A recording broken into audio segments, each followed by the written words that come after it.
L'Institut national de la statistique, la Commission électorale nationale indépendante et l'Office national d'identification de la population ont pris part à cette réunion aux côtés du ministère de l'Intérieur, du Plan, du Budget, des Finances et du Numérique pour faire le point avec les chefs du gouvernement sur l'évolution de cette mutualisation et sur la question du cahier de charges commun ayant le même règle des collectes, des stockages et de transmission de données pour qu'on ait soit facilement utilisé par les autres administrations. Le ministre du Numérique, Ebérond Kolongele, a fait le point de cette réunion devant la presse, a indiqué que les comités techniques vont commencer la semaine prochaine le processus de validation du cahier de charges pour donner l'impulsion à toutes les autres étapes au niveau de la CENI, de l'ONIP et toutes les autres administrations.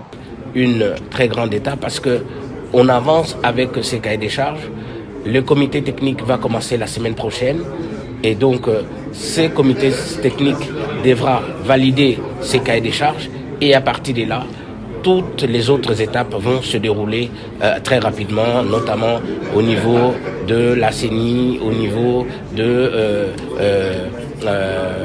l'ONIP et tous les autres. Donc toutes les autres administrations qui jusque-là collectent des données biométriques des gens doivent le faire sur la base d'un cahier de charges unique qui correspond à des mêmes règles qui permettront en sorte que lorsque ces données vont être récoltées, elles puissent être utilisées facilement. Il a également expliqué que l'avantage de cette mutualisation reste le gain du temps et l'économie du moyen. Au lieu que chaque service revienne chercher les mêmes informations auprès de chaque citoyen avec ses propres moyens. La mutualisation fait d'une pierre tout le coup et le trésor public fait des économies réelles.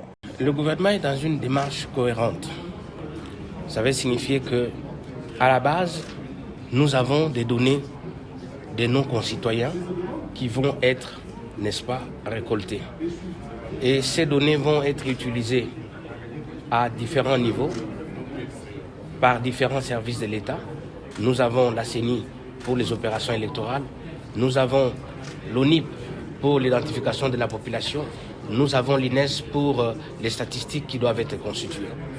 Le souci du gouvernement aujourd'hui était de pouvoir, faire le point sur l'évolution de cette mutualisation, de deux, savoir à partir de là comment nous devons faire en sorte que le processus prenne et que l'on démarre déjà avec l'implication de tous les différents services là-dedans. Voilà pourquoi la question du cahier des charges de la mutualisation a été mise devant, par son Excellence Monsieur le Premier ministre. Pourquoi un cahier des charges commun ? C'est parce que ce cahier des charges doit définir les différentes spécifications techniques des données qui doivent être enregistrées au niveau des différents services de l'État. De telle sorte que, avec un tel cahier des charges, il devra préciser également les règles d'interopérabilité, c'est-à-dire la possibilité pour ces différentes données d'être utilisées par les différents acteurs intervenants. Et donc, c'est cela qui a été aujourd'hui une très grande étape parce que on avance avec ces cahiers de charges. Le comité technique va commencer la semaine prochaine et donc ce comité technique devra valider ces cahiers de charges et à partir de là, toutes les autres étapes vont se dérouler très rapidement, notamment au niveau de la CENI, au niveau de